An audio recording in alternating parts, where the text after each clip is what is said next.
Personal na nagabot ng tulong si Pangulong Duterte sa mga sundalong nakikipagbakbakan sa Marawi.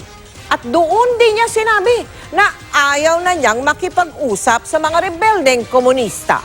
Kapag naubos na raw ang Maute ISIS, ang New People's Army naman ang isusunod ng militar. Yan ang tinutukan ni Joseph Morong. Bantay sarado si Pangulong Rodrigo Duterte nang pumunta siya sa ground zero ng operasyon ng gobyerno laban sa teroristang grupo ng Maute sa Marawi. Naka-Philippine Army pattern na camouflage ang Pangulo. Kita mula sa sinasakang helikopter ng Pangulo ang pinsalang dulot sa Marawi. Pinili raw ng Pangulo na bumisita na sa mga sundalo kahit hindi pa tapos ang bakbakan. May paksakat pa, ayaw ko pumunta dito yung this time na kasi wala akong participation so hindi sa ligaya. Namigay ang Pangulo ng grocery at mga relo sa mga sundalo. In-inspection din niya ang mga armas na nabawi ng militar sa Maute.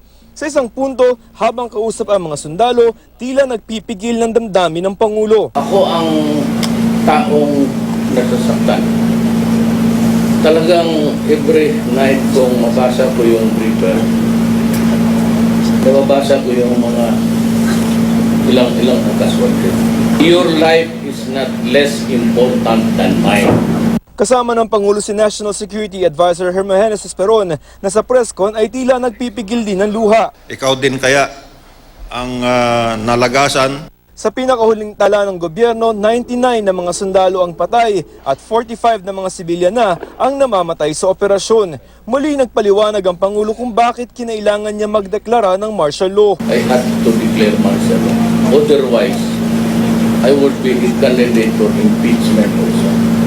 Mas mabigat yan. Kung pwede akong makalis sa pwesto at makatahiya. Habang nagsasalita ang Pangulo, maririnig pa ang putukan. Sabi ng Pangulo sa mga sundalo, ang New People's Army o NPA ang isusunod niya. Ayaw na raw niya makipag-usap pa sa NPA. Nabubuhay na naman ang NPA. Pagkatapos nito, putukan ito. Pagkatapos ito, pag maupo yung mga ulol dyan, mag-reorient tayo, NPA na naman. Kasi marami silang utang sa atin. Ayaw ko na makipag-usap sa kanila.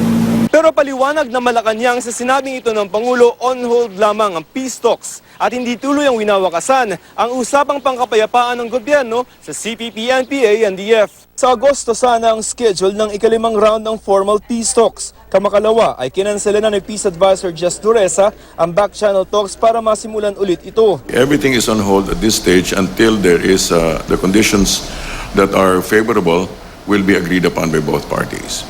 The peace process must not be closed. Joseph Morong, Nakatutok, 24 Oras.